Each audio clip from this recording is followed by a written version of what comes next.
మాజీ మంత్రి హరీష్ రావును పోలీసులు హౌస్ అరెస్ట్ చేశారు. కోకాపేటలోని హరీష్ రావు నివాసం వద్ద భారీగా పోలీసులు మోహరించారు. సనత్ నగర్ టిమ్స్ ఆసుపత్రి సందర్శనకు వెళ్లి పేషెంట్లను పరామర్శిస్తామని హరీష్ రావు ప్రకటించడంతో సర్కారుకు వణుకు మొదలైంది.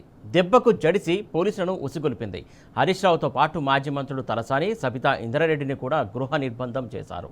మాజీ మంత్రుడు టిమ్స్ ఆసుపత్రికి వెళ్లి సందర్శిస్తే సర్కారు నిర్లక్ష్యం, డొల్లతనం బయటపడుతుందన్న భయంతోనే హౌస్ అరెస్టులు చేశారని బీఆర్ఎస్ నేతలు మండిపడుతున్నారు.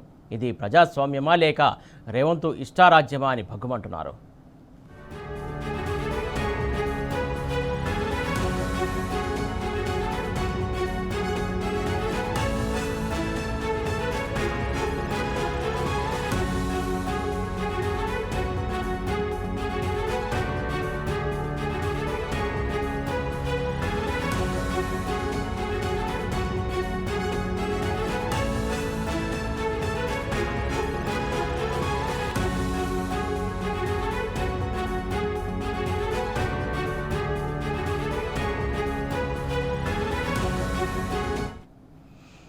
రైట్, ఇటు టిమ్స్ ఆసుపత్రిలో పేషెంట్లను సందర్శిస్తానని చెప్పేసి మాజీ మంత్రి హరీష్ రావు ప్రకటించడంతో ఒక్కసారిగా కాంగ్రెస్కు వణుకు మొదలైందని చెప్పొచ్చు. ప్రధానంగా అక్కడ ఉన్నటువంటి లోపాలు కావచ్చు, అవన్నీ బయటపడతాయనే ఉద్దేశంతో అడ్డుకుంటున్నారని చెప్పేసి హరీష్ రావు కూడా ఆరోపించారు. దీనికి సంబంధించి పూర్తి అప్డేట్స్ మా కరెస్పాండెంట్ అరవింద్ అందిస్తారు. అరవింద్, చెప్పండి, మొత్తానికి ఎందుకు ఈ అరెస్టుల పర్వం కొనసాగుతుంది? ప్రధానంగా సైలెంట్గా వెళ్ళి పరామర్శిస్తామని చెప్తున్నారు. దానికోసం అడ్డుకోవాల్సినటువంటి అవసరం ఏముంది? ఎందుకు అడ్డుకోవడం? దీనికి కూడా పర్మిషన్ తీసుకోవాలి అసలు?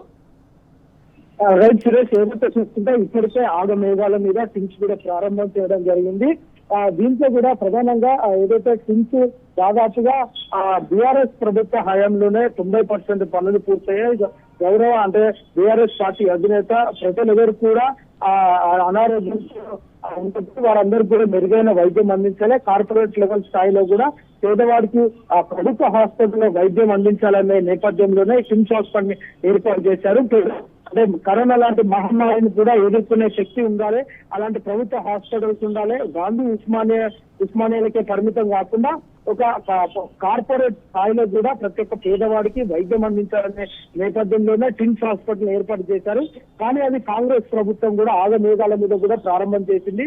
అలా తూతు మంత్రంగానే కేవలం ఏదైతే అందున్న పరికరాలు కానీ, అంటే ఆపరేషన్ యంత్రాంగాలు కానీ, పరికరాలు కానీ, ఆ మందులు కానీ, లేకపోతే సంబంధించిన ఇంప్లాంట్స్ అవన్నీ కూడా కేవలం తాత్కాలికంగానే పెట్టారు. కానీ అందులో ఒక్కటి కూడా ఇన్స్టాలేషన్ చేయకపోవడం కానీ, కొన్ని మాత్రమే ఇన్స్టాల్ చేశారు. అంటే ఇదే పని, అంటే అక్కడ ప్రజలు ఏ విధంగా ఇబ్బంది పడుతున్నారు, ప్రజల సమస్యలు ఏంటి, ఇన్ని రోజులైనా కూడా దాదాపుగా టిమ్స్ గతంలోనే ట్రయల్ రన్ దాదాపు 4 నెలల పాటు కూడా ట్రయల్ రన్ కూడా నడిపారు. ట్రయల్ రన్ 4 నెలలు నడిపిన తర్వాత కూడా ఆగమేఘాల మీద టిమ్స్ ప్రారంభించారు. అక్కడ ప్రజలు అందరికీ కూడా ఎలా ఇబ్బందులు పడుతున్నారు, అక్కడ వారి సమస్యలు ఏంటి, దాదాపు అంత పెద్ద టిమ్స్ హాస్పిటల్, 1000 పడకల టిమ్స్ హాస్పిటల్ కేవలం ఓపీ సేవలతో పరిమితం అవుతుందా, అసలు దానిపైన ప్రజలు ఏ విధంగా అక్కడ లోపలికి వచ్చిన పేషెంట్లు ఎంతమంది ఇస్తున్నారు, ఇన్ పేషెంట్ ఎంత, అవుట్ పేషెంట్ ఎంత, కేవలం ఇది తెలుసుకుందామని వెళ్తున్న బీఆర్ఎస్ నేతలు కానీ, డిప్యూటీ సీఎం హరీష్ రావు గారు అటు మాజీ మంత్రి ఎమ్మెల్యే తలసాని శ్రీనివాస్ యాదవ్ కానీ, మరి అటు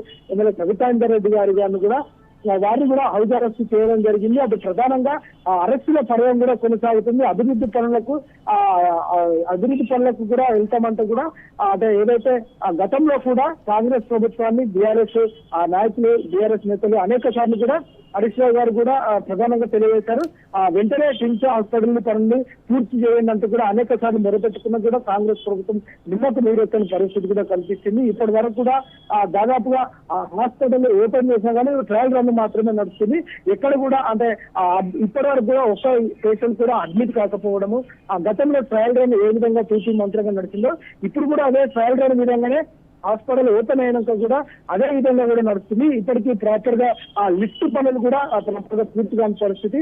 ఎక్కడ కూడా అంటే దాదాపుగా అన్ని బ్లాకులలో ఓపెన్ చేశామంటారు కానీ అన్ని బ్లాకులలో కూడా ఇప్పటికీ ప్రాపర్ గా మౌలిక సదుపాయాలు కూడా చేయలేకపోయారు. మరో విధంగా ఏదైతే పేషెంట్ ఎమర్జెన్సీ వార్డుకు వచ్చిన తర్వాత పేషెంట్ ని ర్యాంప్ ద్వారా కానీ ఇప్పటి వరకు కూడా ఆ ర్యాంప్ వర్క్లు కూడా పూర్తిగా కంప్లీట్ కాని పరిస్థితి.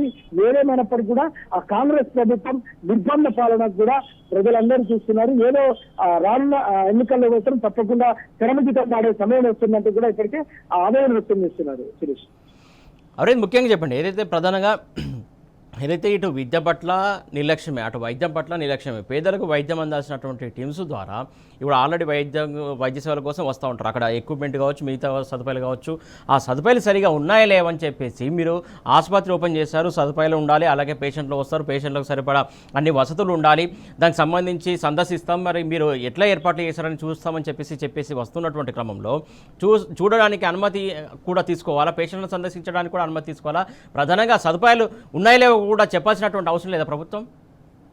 దాదాపుగా ఏదైతే బీఆర్ఎస్ పార్టీ అధినేత కేసీఆర్ గారు దూరదృష్టితో ఆలోచించి ఒక కొత్త విజన్ కి నాంది పలికింది టిమ్స్ హాస్పిటల్. అక్కడ అనేక మంది పేషెంట్స్ అడ్మిట్ అయిన తర్వాత పేషెంట్స్ కి సంబంధించిన అటెండెంట్స్ అందరు కూడా అంటే వారందరికి కూడా ఇక్కడ మెరుగైన వసతులు ఉండాలి, వారు ఎలాంటి ఇబ్బందులు పడకూడదు, అందరూ చెట్ల కింద కానీ ఆ రోడ్ల పైన కూర్చోకూడదు అనే నేపథ్యంలోనే కేవలం ధర్మశాలనే 200 పడకలతో ధర్మశాల 200 కెపాసిటీకి సంబంధించిన ధర్మశాల కూడా ఏర్పాటు చేశారు. అది దాని పనులు కానీ మిగతా లేకపోతే హాస్పిటల్లో ఏ విధంగా వైద్యం అందుతుంది, అసలు పేషెంట్ ఎంతమంది వస్తున్నారు, అసలు వచ్చిన వారికి ఏ ట్రీట్మెంట్ ఇస్తున్నారు, అంటే క్యాజువల్ గా జనరల్ లో ఓపీ చూస్తున్నారా లేకపోతే ఏమైనా ఎమర్జెన్సీస్ కూడా చూస్తున్నారా అనే దాంట్లో కూడా బీఆర్ఎస్ నేతలు సందర్శించడానికి వస్తుంటే అక్రమ అరెస్టులతోనే కాంగ్రెస్ ప్రభుత్వం పబ్బం గడుపుతుంది. కేవలం ఇది బీఆర్ఎస్ పైన కోపంతో ఇప్పటికే చేసింది అన్నది కూడా ప్రధానంగా అర్థమవుతుంది. గతంలో కూడా టిమ్స్ పనులు కూడా దాదాపుగా 90% పూర్తయినా కానీ ప్రారంభానికి మాత్రం నోచుకోవాలి. ఎట్టకేలకు 5 సార్లు వాయిదా పడిన తర్వాత ఆగస్టు 17వ తారీఖున టిమ్స్ హాస్పిటల్కి ముహూర్తం వచ్చిందన్నది కూడా ప్రధానంగా అర్థమైంది. ఏదైతే టిమ్స్ హాస్పిటల్లో కనీసం సెకండ్ గేట్ అంటే ఓన్లీ ఎంట్రీ గేట్ మాత్రం ఓపెన్ చేశారు. ఇప్పుడు కూడా ప్రారంభ ఓపెన్ చేయలేదు. అక్కడ కేవలం ఇప్పటికి కూడా స్టార్ట్ పడుతుంది. ఆ రోజు ఆగస్టు 17 రోజు ప్రారంభం తేదీ రోజు కూడా అదే గాంధీ హాస్పిటల్ కానీ, నిమ్స్ కానీ, ఉస్మానియా హాస్పిటల్ కానీ ఈ హాస్పిటల్లో కూడా దాదాపుగా ఉన్న స్టాఫ్ ని ట్రైనింగ్ డాక్టర్లను ట్రైనింగ్ నర్సులను తీసుకొచ్చి తాత్కాలికంగా ఆ సేవల్లో మాత్రమే పెట్టారు. కానీ పూర్తి స్థాయిలో కూడా అక్కడ స్టాఫ్ కొరత కూడా ఇప్పటికీ అక్కడ పూర్తి స్థాయిలో కూడా స్టాఫ్ కొరత కూడా ఉంది అంటూ కూడా ప్రధానంగా అర్థమవుతుంది. అక్కడ దానికి ప్రజెంట్ గా అంటే గతంలో చేసిన డైరెక్టర్ ఆఫ్ మెడికల్ ఎడ్యుకేషన్ కూడా ప్రజెంట్ దానికి డైరెక్టర్ ఉన్నాడు. దానికి డైరెక్టర్ గా నిర్వహించినా కూడా ఇప్పటి వరకు ఎలాంటి రిక్రూట్మెంట్ కూడా జరుగుతలేదు.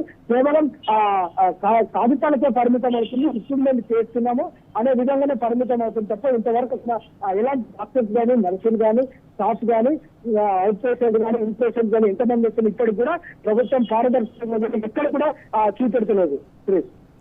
Right, thank you Arvind.